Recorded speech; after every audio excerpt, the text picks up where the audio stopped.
வாழ்க வையகம், வாழ்க வளமுடன். அனைத்து உறவுகளுக்கும் இனிய வணக்கம். நிகழும் ஸ்ரீ மங்களகரமான குரோதி ஆண்டு ஜூலை மாதம் 17ஆம் தேதி புதன்கிழமை அன்று அனுசம் நட்சத்திரத்தில் ஏகாதசி திதியில் சுப்பிரம் நாமயோகத்தில் வணிசை கரணத்தினில் சித்த யோகம் கூடிய நன்னாளில் இந்த மகத்தான ஆடி மாதம் பிறக்கிறது. ஆடி மாதம் என்றதும் நம் நினைவுக்கு வருவது ஆடிப்பெருக்கு மட்டும்தான். ஆனால் இந்த ஆடி மாதத்தில் நிறைய சிறப்பு அம்சங்கள் உள்ளன. ஆடி செவ்வாய், ஆடி வெள்ளி, ஆடி பூரம், ஆடி அமாவாசை என வரிசையாக நிறைய தினங்கள் கொண்டாடப்படுகிறது. நிறைய சுப தினங்கள் வந்தால் கூட இந்த ஆடி மாதத்தில் யாரும் சுப நிகழ்ச்சிகளை நடத்துவதில்லை. திருமணம் மற்றும் வளைகாப்பு போன்ற சுப நிகழ்ச்சிகளை இந்த மாதத்தில் வைப்பதில்லை. புதுமண தம்பதிகளையும் இந்த மாதத்தில் பிரித்து வைப்பது உண்டு. இந்த ஆடிப்பெருக்கு திருவிழாவின் போது புதுமண தம்பதிகள் புதிய மஞ்சள் கயிறுகளை மாற்றிக்கொள்வார்கள்.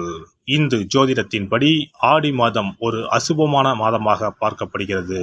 எனவே இந்த மாதத்தில் திருமணம், சுப நிகழ்ச்சிகள், புதுமனை புகுவிழா என எந்த சுபகாரியங்களும் நடக்காது.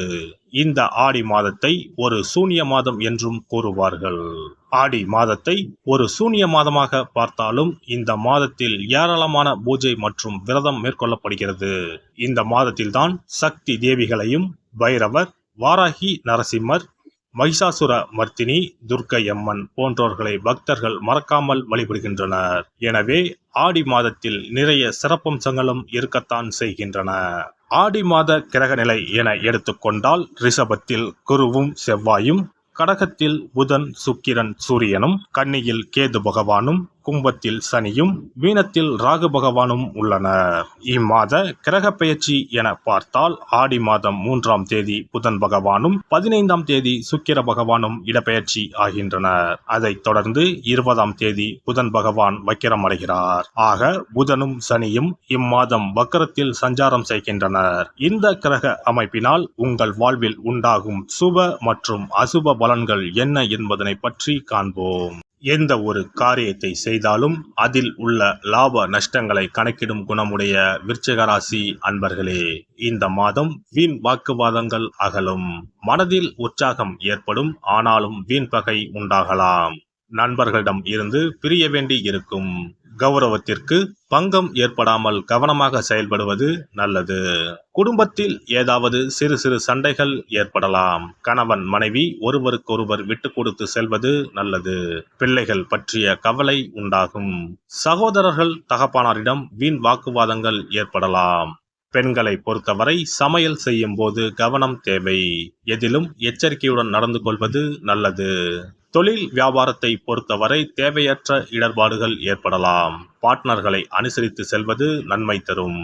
கடன் கொடுக்கும் போது கவனம் தேவை.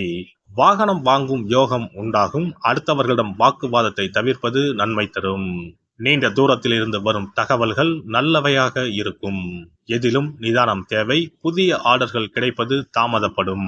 உத்தியோகத்தில் இருப்பவர்களுக்கு வீண் அலைச்சல், கூடுதல் உழைப்பும் இருக்கும். சக ஊழியர்களுடன் சாமர்த்தியமாக பழகி காரிய அனுகூலம் அடைவீர்கள். அலுவலக விவகாரங்களில் சாமர்த்தியமாக நடந்து கொண்டு எல்லாவற்றையும் சமாளிப்பீர்கள். மேலிடத்தில் மனம் விட்டு பேசுவது கருத்து வேற்றுமை ஏற்படாமல் தடுக்கும். கலைத்துறையினரை பொறுத்தவரை வெளிநாடு வாய்ப்புகள் வந்து சேரும். எதிர்பார்த்த தனவரவு இருக்கும். உங்களின் திறமை பளிச்சிடும். அரசியலில் உள்ளவர்களுக்கு தன்னம்பிக்கை அதிகரிக்கும். பயணங்கள் மூலம் காரிய அனுகூலம் உண்டாகும். எதிலும் எச்சரிக்கையாக பேசுவது நல்லது. மாணவர்கள் இருசக்கர வாகனங்களை பயன்படுத்தும் போது கவனம் தேவை. பாடங்களை கவனமாக படிப்பது நல்லது. நட்சத்திர பலன்கள். விசாகம் நட்சத்திரம். இந்த மாதம் வாழ்க்கை துணை மூலம் ஆதாயம் கிடைக்க பெறுவீர்கள். உறவினர்கள், நண்பர்கள் மூலம் தக்க தருணத்தில் உதவிகள் கிடைக்கும். பிள்ளைகள் வழியில் எதிர்பார்த்த நன்மைகள் உண்டாகும். அவர்களின் ஆதரவும் கிடைக்கும். செலவுகள் ஏற்படும். பயண சுகம் கிடைக்கும். புதிய வாய்ப்புகள் கிடைப்பது தாமதப்படும். அனுசம் நட்சத்திரம். இந்த மாதம் தேவையான பண உதவி கிடைக்கலாம். மறைமுக எதிர்ப்புகள் விலகும். எதிரிகளும் நண்பர்கள் ஆவார்கள். கொடுக்கல் வாங்கலில் கவனம் தேவை. முன்னேற்றம் உண்டாகும். உங்களுக்கு பின்னால் உங்களை பற்றி புறம் பேசியவர்கள் உங்களிடம் சரண் அடைவார்கள். எதிலும் எச்சரிக்கை தேவை. கேட்டை நட்சத்திரம். இந்த மாதம் எதிர்பார்த்த செலவு உண்டாகும். எதிர்பார்த்த வெற்றி கிடைப்பதில் தாமதம் உண்டாகும். எதிர்பாராத பணவரத்தும் இருக்கும். புதிய நண்பர்கள் சேர்க்கையும் ஏற்படும். மற்றவர்களுக்கு உதவி செய்வதில் ஆர்வம் காட்டுவீர்கள். எதிர்ப்புகள் நீங்கும். கந்த சஷ்டி கவசம் படித்து முருகப்பெருமானை வணங்கி வர எதிர்ப்புகள் விலகும். குடும்ப பிரச்சனைகள் தீரும். சிறப்பு தொகுப்பு. ஆடி மாத சிறப்புகள் மற்றும் வழிபாடு தொடர்பான சில குறிப்புகளை பற்றி காண்போம். ஆடி மாதத்தில் சிவனின் சக்தியை விட பார்வதியின் சக்தி அதிகமாக இருக்கும் என்பது ஐதீகம். ஆடி மாத அமாவாசை அன்று மறைந்த முன்னோர்களுக்கு பிதுர் கடமைகளை செய்தால் ஆண்டு முழுவதும் பித்ருக்களுக்கு கடன் கொடுத்த பலன் கிடைக்கும். ஆடி மாதம் சுக்லா தசமியில் திக் தேவதா விரதம் இருக்க வேண்டும். அன்று திக் தேவதைகளை அந்தந்த திக்குகளில் வணங்கி பூஜித்தால் நினைத்தது நடக்கும். ஆடி மாதம் சுக்லபட்ச ஏகாதசி முதல் கார்த்திகை மாதம் சுக்லபட்ச ஏகாதசி வரை மாத உபவாசம் இருப்பது குடும்பத்தில் அமைதியை ஏற்படுத்தும். ஆடி மாத செவ்வாய்க்கிழமைகளில் கோவிலில் எலுமிச்சப்பழ விளக்கு ஏற்றினால் கூடுதல் பலன்கள் கிடைக்கும். ஆனால் எலுமிச்சப்பழ விளக்குகளை ஒருபோதும் வீட்டில் ஏற்றக்கூடாது. வளர்பிறை துவாதசி நாளில் தொடங்கி கார்த்திகை மாதம் வளர்பிறை துவாதசி நாள் வரை பெண்கள் துளசி பூஜை செய்து வந்தால் நினைத்தது நடைபெறும். வீட்டில் சகல செல்வங்களும் குவியும். ஆடி மாதம் செவ்வாய் வெள்ளிக்கிழமைகளில் காமாட்சி தேவியை வணங்கினால் திருமண தடைகள் விலகி சுபம் உண்டாகும். ஆடி மாதம் முழுவதும் மீனாட்சியை வழிபட்டால் குடும்பத்தில் அமைதி ஏற்படும். ஆடி மாதம் முத்துமாரியம்மனை மனமுருக வழிபட்டால் திருஷ்டிகள் விலகிவிடும். ஆடி மாதம் சுக்ல துவாதசியில் மகா விஷ்ணுவை நினைத்து விரதம் இருந்தால் செல்வம் பெருகும். ஆடி மாதம் சுக்லபட்ச ஏகாதசி தினத்தன்று அன்னதானம் செய்தால் சகல பாக்கியங்களும் கிடைக்கும். இம்மாதம் ஏகாதசி துவாதசி நாட்களில் அரச மரத்தை சுற்றி வந்து வழிபட்டால் வாழ்வில் மகிழ்ச்சி உண்டாகும். ஆடி மாத வெள்ளிக்கிழமைகளில் மகாலட்சுமியை வழிபட்டால் வீட்டில் செல்வம் சேரும். இம்மாதம் ஏதாவது ஒரு வெள்ளிக்கிழமை அம்மனை ஆவாகனம் செய்து வீட்டுக்கு வரவழைத்து வழிபடுவது சிறப்பை தரும்.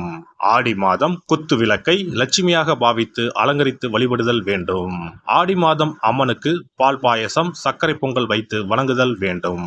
அம்மனை வழிபடும் போது மறக்காமல் லலிதா சகஸ்ரநாமம் சொல்ல வேண்டும். இம்மாதம் வீட்டில் சிறப்பு பூஜைகள் செய்யும் போது சிறு பெண் குழந்தைகளை அம்மனாக பாவித்து உணவு கொடுத்து ரவிக்கை சீப்பு குங்குமச்சிமிழ் கண்ணாடி வளையல் தாம்பூலம் கொடுக்க வேண்டும். இம்மாதம் அம்மனுக்கு சாற்றப்படும் வளையல்களை பெண்கள் அணிந்து கொண்டால் திருமண பாக்கியம் குழந்தை பாக்கியம் சகல நலன்களையும் நீங்காத செல்வத்தையும் பெறலாம். ஆடி மாத வெள்ளிக்கிழமைகளில் அதிகாலையில் எழுந்து குளித்து தூய ஆடை அணிந்து சாணத்தை பிள்ளையராக பிடித்து செவ்வரளி செம்பருத்தி அருகு கொண்டு சூரிய உதயத்திற்கு முன்னர் விநாயகரை பூஜிக்க வேண்டும். வாழை இலை மீது நெல்லை பரப்பி அதன் மீது கொழுக்கட்டை வைத்து விநாயகரை வழிபட செல்வம் கொளிக்கும். ஆடி பௌர்ணமி அன்று சிவபெருமானுக்கு திரட்டுப்பால் அபிஷேகம் செய்து கருப்பு பட்டாடை 100 முத்துக்கள் கோர்த்த மணிமாலை கரு ஊமத்தம் பூ மாலை அணிவித்து மூங்கில் அரிசி பாயாசம் படைத்து வழிபட்டால் எப்பேற்பட்ட பகையும் விலகும். பொதுவாகவே வெள்ளிக்கிழமைகள் அம்பாளுக்குரிய சிறந்த நாட்களாகும். இதனோடு அயனத்துக்குரிய சிறப்பும் சேர்வதால் ஆடி மாதத்தில் வரும் வெள்ளிக்கிழமைகள் அம்பாளுக்கு தனிச்சிறப்பு கொண்டவையாக கருதப்படுகின்றன. எல்லாம் வல்ல இறையருளால் நீங்களும் உங்கள் அன்பு குடும்பமும் உடல் நலம் நீலாயுள் நிறை செல்வம் உயர் புகழ் மெய்ஞானம் ஓங்கி வாழ்க வளமுடன். இந்த வீடியோ பதிவு உங்களுக்கு பிடித்திருந்தால் லைக் பண்ணுங்க, கமெண்ட் பண்ணுங்க, ஷேர் பண்ணுங்க, மறக்காம சப்ஸ்கிரைப் பண்ணுங்க, பக்கத்துல இருக்கிற பெல் பட்டனை கிளிக் பண்ணுங்க. நன்றி, வணக்கம். ஓம் நமச்சிவாய. சிவாய நம.